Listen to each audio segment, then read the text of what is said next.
Ang gobyerno ngayon ay hindi Marcos. Ang gobyerno ngayon ay Romualdez at Araneta.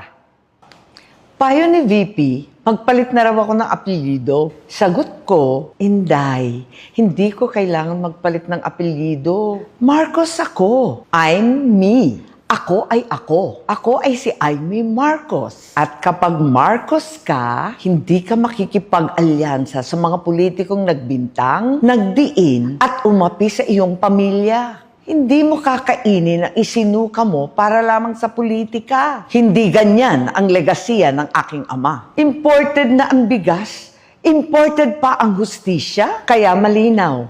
Ang gobyerno ngayon ay hindi Marcos. Ang gobyerno ngayon ay Romualdez at Araneta. Kaya tandaan, ako ay ako. I'm me. I'm may isip, I'm may salita, I'm may gawa. Number 39 sa balota, Aimee Marcos.